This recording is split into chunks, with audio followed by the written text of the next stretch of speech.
we're going to be doing the mid-year book tag, which is actually the third year in a row that I'm doing this video. So I'm really excited to kind of reflect on some of my reads so far this year, talk about some of my favorite books, biggest surprises, biggest disappointments, and books that I'm still looking forward to finishing this year. Let's jump right in and start off with question number 1. The best book that I've read so far in 2025. And honestly, I have a pretty clear-cut answer for this, and that is The Women by Kristen Hanna. If you guys have been watching some of my videos, I've been talking about this book a lot because it really did its job. It left a mark on me. It's very memorable and it was just very well written. This is a historical fiction about the Vietnam War, and it's a women-led story about women's role during this time period, which I feel like women's voices aren't always talked about or put a spotlight on. So I really loved this book. I love all her books, but they're like mostly all 5 stars, and I have another 5-star prediction with The Four Winds by Kristen Hanna sitting on my TBR card. I really love her work. I think she's a phenomenal author, and this book is genuinely so good, and I gave it 5 stars. I definitely think this might be my favorite book all year, but who knows, we still have a couple months left. So definitely this is the best book that I've read so far this year. Next question is the best sequel that I've read in 2025, and I think I'm gonna give that to Us Against You by Frederick Bachman. This is book 2 in the Beartown trilogy because it's a trilogy with 3 books out. I read the first 2 earlier this year and I haven't read the last one, but this book, Us Against You, I really enjoyed it. It was very emotional. Definitely shed a few tears at the end of this book. It had a couple plot twists that I did not expect. It's just about this small town called Beartown, and they are very widely known for their junior hockey team, who's very successful and good. But at this point in the series, there's a lot of fractured relationships and high tensions because of something that occurs in the first book. And so this book is really just trying to pick up the pieces for everybody, and it's very enlightening. It's very real and raw, and it feels like this town is just completely real because of the experiences that the people go through. It feels so human. So I definitely like this one. It stood out. It's a very strong second book, and now I'm like very scared of the third book because I feel like it's going to destroy me, but I guess we'll just see. Question number 3 is a new release I haven't read / favorite new release. So to address the first question, favorite new release that I haven't read, that would be Atmosphere by Taylor Jenkins Reid. It actually came out a couple of weeks ago and I don't own it yet, but I'm very excited to get my hands on this book. Taylor Jenkins Reid is definitely top 3 favorite authors for me. Everything that she's written I just really relate to. I love her writing, so I cannot wait to read this book. I'm very scared to go into it a little bit because I have no idea what to expect. I kind of briefly know that it's about space and like some astronauts and it's like about women, but again, I don't really know what it's about. This month has just been wild with like a book slump in my TBR, so I haven't had a chance to get my hands on it, but it's definitely probably the top book on my priority TBR. Now for my favorite new release of the year, there's been tons of new releases this year so far that I've already read and loved, but I think the one that really stands out to me is this one right here, Sunrise on the Reaping by Suzanne Collins. This is the prequel. It's one of the prequels to the Hunger Games series. This is about Haymitch. This is Haymitch's story, and the reason I'm going to choose this one, even though I didn't rate it 5 stars, it's not my highest rated new release, but I just really love the idea of this book. I think it's so brilliant that she wrote a book about Haymitch's story and it's gonna get a movie, and this book honestly gives you so much information on a lot of the other characters.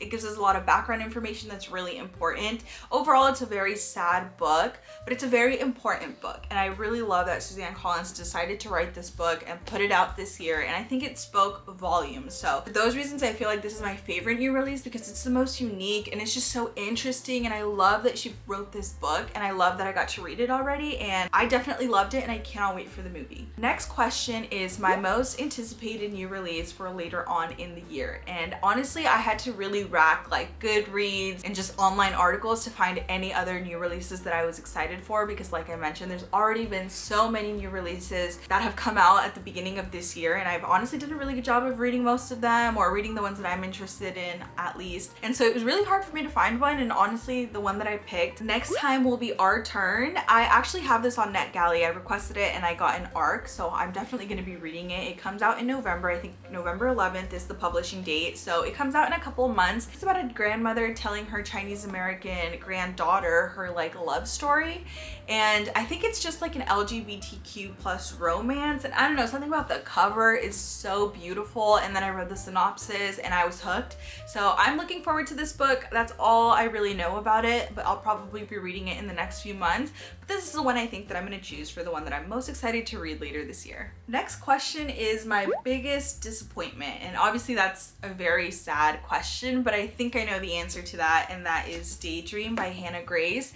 I rated this like 2.5, maybe 3 stars. I think I stuck with a 2.5, and I don't know, this book just didn't do it for me. I feel like I loved the 2 characters individually, but together they just didn't make sense to me. I felt like it was really forced. I felt like they were just really different people and low-key should not have been together, and it just took me forever to get through this book. Something about the writing just wasn't as enthralling and intriguing as her other work, so this one just didn't do it for me. I was really highly anticipating this book, and I had it on my TBR for a while, and I could not wait to read it. The cover is beautiful, the vibes that it gives off, magnificent, but it just didn't do it for me, and was definitely a huge disappointment because I ended up rating it like 2.5 stars, which is not great. So unfortunately, Daydream by Hannah Grace was the book that I definitely was left a little surprised by in a negative way. Now, in the positive way, my biggest surprise would probably be Better Than the Movies by Lynn Painter. This is one of the first books that I read this year, and I've had this on my TBR for a long time.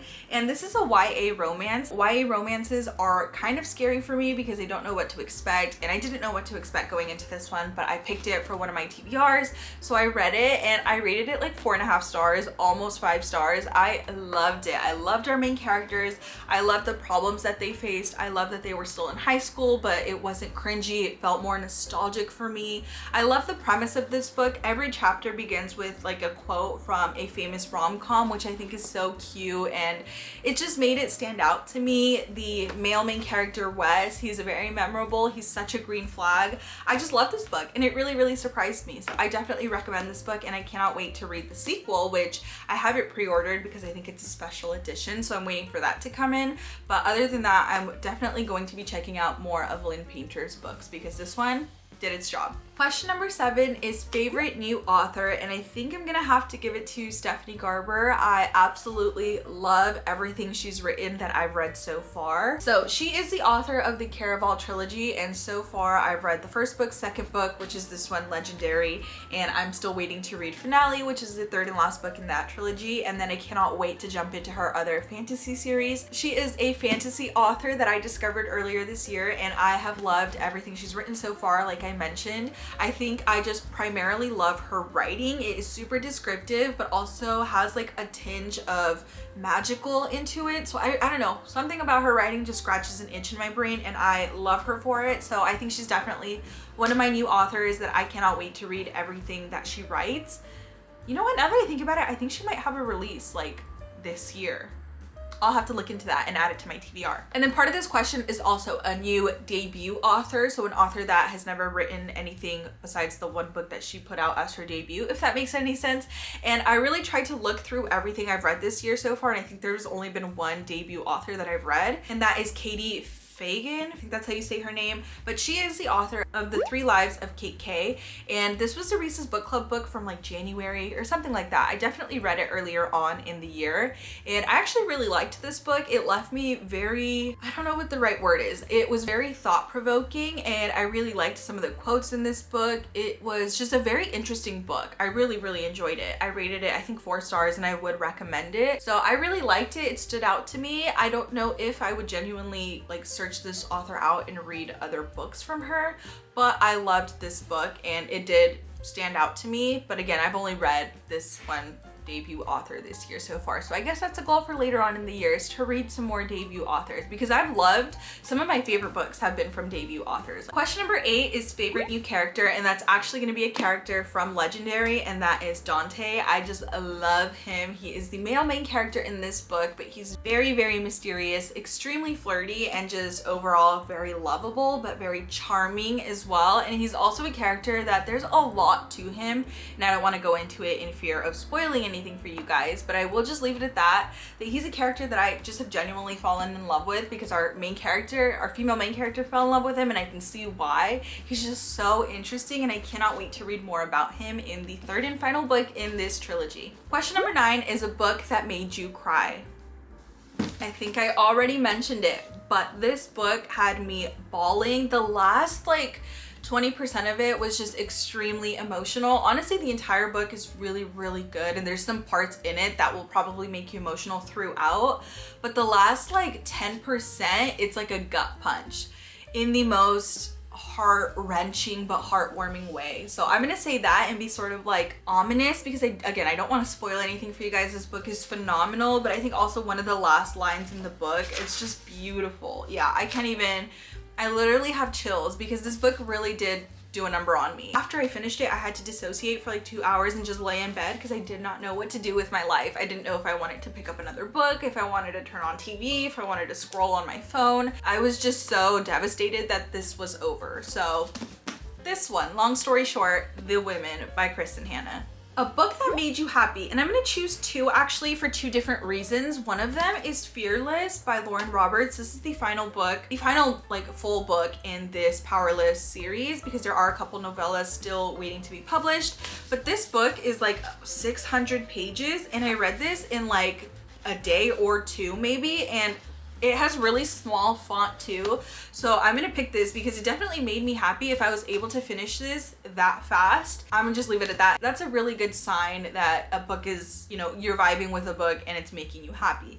Now, the other one that I wanted to pick because I genuinely remember feeling happy while I was reading it was Somewhere Beyond the Sea by TJ Klune. This is the sequel to The House in the Cerulean Sea. If you guys have heard of that or read it, I absolutely recommend the second book, and I recommend you guys read it as well. This one took me a while to read after the original book, and I read it because it was voted one of Goodreads' best books of last year, I think, for fantasy.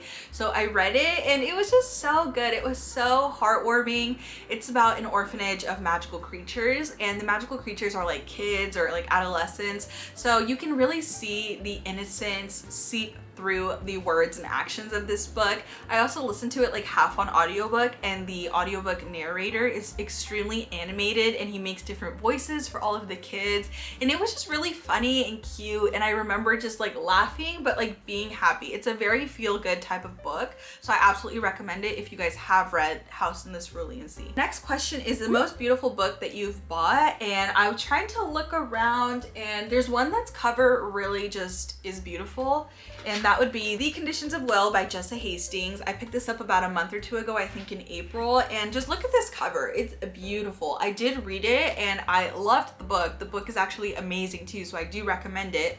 But the cover alone, it's just so beautiful. She also has written the Magnolia Park series, and those books have beautiful UK covers. I think the ones that are now printed in the US are not my favorite, so I definitely recommend getting the UK versions, which I have. They're up here on my shelf, which you can't see, but I think I bought them from Blackwell, so I'll try to link them down below if I remember. Shipping to the US is included in the book prices, and honestly they're the same as Barnes & Noble. So if there are covers of books that you love that are from the UK, I would absolutely recommend using Blackwell's. Side note, this is just art. This is beautiful, and I also love that it has these I don't know how to describe these edges. They're old and worn type, and I just love that. So this book is beautiful and I love it. Question 12 is, what books do you need to read by the end of the year? And one of them that I think I really have been wanting to read is sitting right here on my shelf behind me, and that is A Storm of Swords by George R.R. Martin. This is book 3 in the Song of Ice and Fire or Game of Thrones series. Yeah, that's why it's taken me a really long time to get to it. I think I'll probably eventually end up picking it up on my Kindle, but I've also been debating buying the bigger, taller paperback versions versus this mass paperback, because these are really hard to read and they just put me off completely. But trying to buy this series in those bigger paperback versions, it's just going to be really expensive, and I don't know if I just want one of them, so I'm still trying to figure that out. But I definitely want to read this soon. The last Game of Thrones book that I read was probably last year, if not the year before, and I want to get through this series. I love this series. I've watched the show like 4 times. I'm a huge fan, and this is another fantasy book that I could put under my belt, so I definitely want to read this. This is definitely on my TBR. Maybe I'll get to it this year, fingers crossed. There is one more, and I think it's sitting on my shelf over there, so I don't have it on me, but that is 11/22/63 by Stephen King. If you guys, I know, I've had this book on my TBR maybe twice, 3 times. It's sat on my cart for a long time. It's the length, it's the weight of it, it's so heavy, and it just is scary, but I've heard nothing but great things about it, so I think I need to just do it. So these 2 books are definitely very high on my TBR and very high on my radar. All right, I just had to go off camera to grab this book because I wanted to show you guys what I'm talking about. Like, I think this would intimidate anybody. It's legitimately heavy. Like, this is a huge book. So I think I put it on hold through my library so I could get it through audiobook, but I have Spotify Premium. I don't know why I haven't done that, but I'm thinking like breaking it up into like, oh no, I think I'm waiting through my library for the digital version so I can do like audiobook, digital, this, because I'm not about to, this is gonna hurt my wrist. So I just wanted to show you guys that I'm not exaggerating when I say this book is ginormous and it's scary, but I really want to read it. So hopefully, fingers crossed, I'll get this read this year.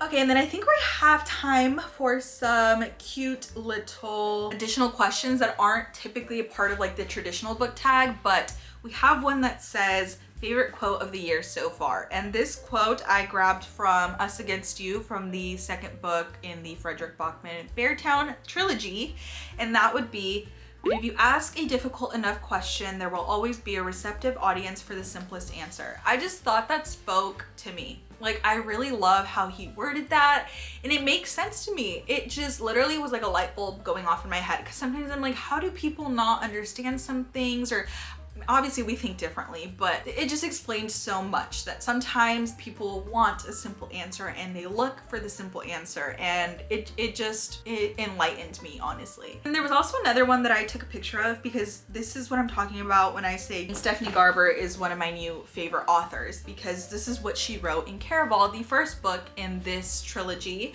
that I rated 5 stars. She remembered thinking falling for him would be like falling in love with darkness, but now she imagined he was more like a starry night.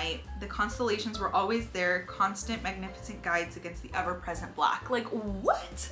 That is insane. I just love the way she worded that, the words that she used, the imagery that she injects into that phrase.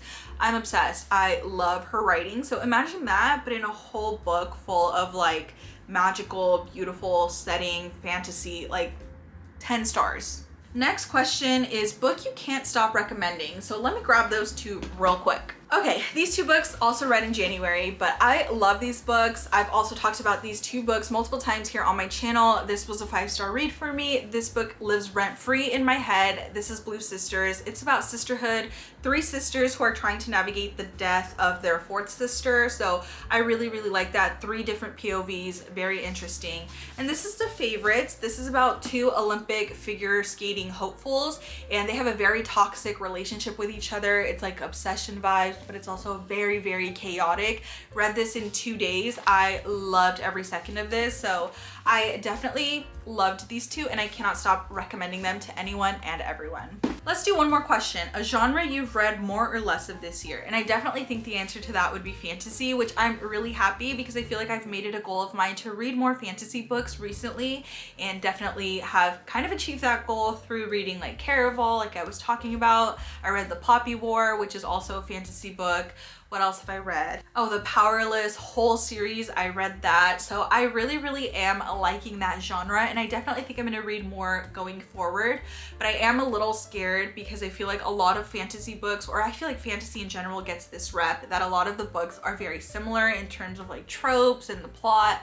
So I wanna avoid that and not feel like I'm reading the same book over and over and over again. So if you guys have some great fantasy books that are engaging, but also like different in a sense, like they can be really popular. I love reading popular popular books, but if there's something about them that makes them different and they're just fun to read and intriguing, please recommend them to me. I really want to read some more. So that is it for this mid-year reading tag. Thank you guys for sticking with me. It got a little bit long, but I just love talking about what I'm reading. So thank you guys so much for watching, and I'll catch you guys in my next video. Bye!